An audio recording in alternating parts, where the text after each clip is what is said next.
it's not just about sex, and I'm not just talking about sex. I'm talking about sexuality and the way that we're attracted to people of the opposite sex, or the same sex as we're talking about, but people of the opposite sex.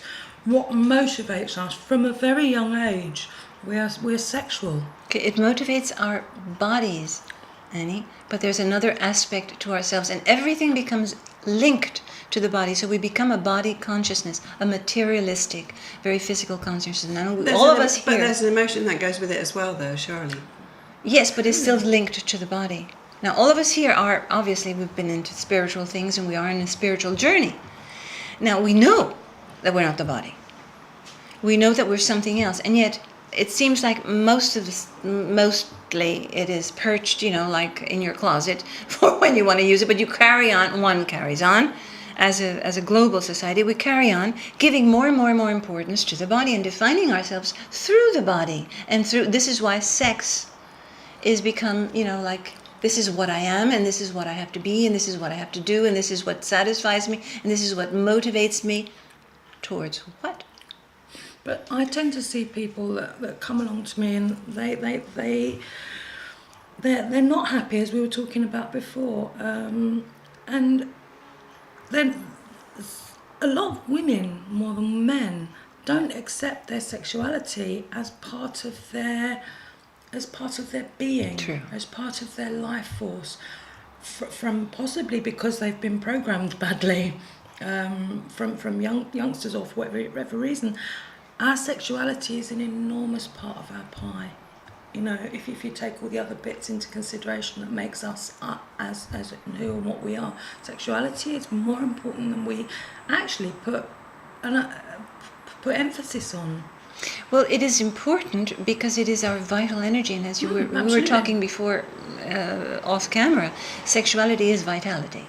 So it is what moves everything else as far as an energy, but we make it a purpose, a mental and an emotional replacement for being. And I think it's also difficult as well. I mean, there's two other parts of it that I see immediately talking about this subject is the age group that we're talking about, because obviously at a very young age you're more physical, you're not so defined, possibly spiritual, and as you move through your age, then you do become more defined in a spiritual way. You understand more, you see more, you can relate to more, and then the other side is the cultural background you've come from, because again the programming, because this does really affect the way you behave and how you see yourself and the way you define yourself, and that can have a huge hold upon your behaviour, sexuality in a sexual manner. Absolutely, but I've hung out with Moroccan women, and I've hung out with American women, and I've hung out with Brazilian women where I spent many, many, many years. European, Orientals. I lived in India for 12 years. And everywhere you go, it's the same preoccupation. So culturally and generationally, I think it doesn't make a difference. If everywhere we go in the world we're all preoccupied with our sexuality, then maybe that's telling us something. Because there is not enough of an emphasis on the being. This is my point. I don't want to go along with the current just because it's the current. There is something else, and I take it as a personal opportunity whenever I can to remind people, hey, you are a being. This body is, again, the mind is programmed in a way, the body is programmed in another way, and hey, you are neither of those. And all of these emotions, which are all over the place, both men and women, are a result of this basic misconception. We say it, we're not the body, but we don't believe it, we don't carry it through, we don't live it. So how would you define that? How would you help someone live it? Well, first of all, as you say, and you're absolutely right, you need a person to embrace their body and all their body feelings, including the sexuality, the sensuality. I would pass it through there. The sexuality, I think, is something that happens as an extension of being the natural, let's say. get them to feel the body, to embrace the body. So many people have a huge taboo because it's too painful, because they shouldn't do it, because my mommy, because whatever. As a natural thing. This is in my book. I start with, like exercises or meditations technique of just embracing your body and loving it. And then becoming aware of that which is, more and more and more. There you can make the distinction. I am not the body. I am the one who observes this. I am the one I can change, including the way I feel in my body. We all know how we can fake it. I mean, this is a big topic for another discussion. We know we can fake it perfectly because we have got that ability that men do not, to simulate all the emotional and psychic responses around it. And then little by little deprogram, little by little observing, guiding. What are you behind all that? And treasure that. Treasure who you are. Treasure the source. In one of my last blogs I put, treasure the woman is not at the end. You are not looking for the definition at the end of the dark tunnel, which is what we're programmed to believe it is. But you are the one, it's in the middle. There's not a tunnel. It's in the center of where you are, no matter where you are, where the light is. This is where you are. Always, in whatever you do, wherever you are, whoever you are.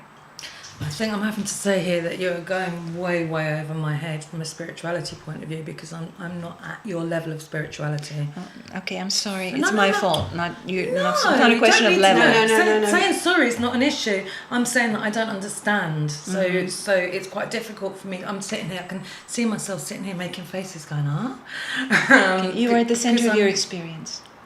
Yeah, okay. You are at the center of your experience. Your experience is one thing, and you are the one who is evaluating it. That's all there is to it. And thank you for bringing me down to earth. No, it's but not we a case do of bringing it down to create earth, our lives. but we are and responsible for everything absolutely. that happens to us. I do believe in that in a big And we big can way. take responsibility for our thoughts and our emotions as well. They're not just stuff that we can actually sit down and think about our feelings, our emotions, and change them. One of the things that immediately by taking a stance, you can immediately change what you think and how you're feeling. You choose. We choose. We choose to wake up in the morning and feel in a certain way. But for example, we were talking a little while ago, off camera again, about how we feel when a man comes into the room or when a man comes into our conversation or to our group. Now, that is not something that is controllable. Sorry, we can control the effects of that. We can control our mind, we can control our emotions. But there is a quality, because it's another polarity Okay. that acts upon us in a very subtle way. I don't mean we're going to turn on. So do you but change when a man walks in the room? I don't think I do. So how do you change when a man walks in a room? And I'm quite a submissive personality, believe it or not. I enjoy being submissive. It's how I like to feel that way. But I don't think I change when a man walks into the room. I choose who I want to be submissive to. It's my choice. And you? Does that make me submissive? Well, it is a matter of looking closer in all the different subtle ways in which we change. How do I change? There is an awareness that comes. Again, I'm going to go into some kind of energetic language. There's an awareness that comes about from my periphery, that is not necessarily from my center. I go more towards my periphery. And it's not what I say. I continue the same vein. I have a control over my mind and my emotions and whatever it is. But there is something that automatically changes in me that occurs with this unspoken, unnoticed kind of balance, subtle balance of the genders. When there's, especially if there's a man who is very, very strong, exudes a strong physical energy, even if I may not be attracted to It's him. not necessarily Yeah, a no, sexual it's not a thing. question It's of- not to do yeah. with sexuality, I don't think. It's interesting. I'm going to take more effort to take a look now, I think, because I definitely feel that I definitely change in front of people in general, certain people, whether they're male or female, In front, yeah. depending on the character of that person, rather than noticing that I change because of a gender difference. I definitely feel that there's an immediate attraction to someone and an immediate rapport that you build with someone, and you can tell that by the way your body language changes. But whether it's something to do with the masculinity, the male energy, I'm not quite sure. I've been in groups of women where we've been working, and there's a man who comes in, and immediately it's like there's a like kind of a hushed understanding, and there's just an awareness that comes over one when he comes into our space. Wouldn't it be wonderful if we could do an experiment where you can bring in different types of men into the room And see what and happens. exactly see if that energy changes? We'd have to because- train. We'd have to Do train you ourselves in not- observation. Do you also not think that if you're a group of women and you're all in a room together and you bring in a personality after you've all been together for a while, then also the dynamics obviously. of the Male room or change female, I completely? mean, Obviously. anybody. I think anybody. I don't Obviously, think but that this is also I spoke So about this this is- with somebody who has women's groups, and it has felt that also. So this is something you're saying is much more deep-rooted than just... It's a definite energy difference and an energy change when a man walks in the room. I think so.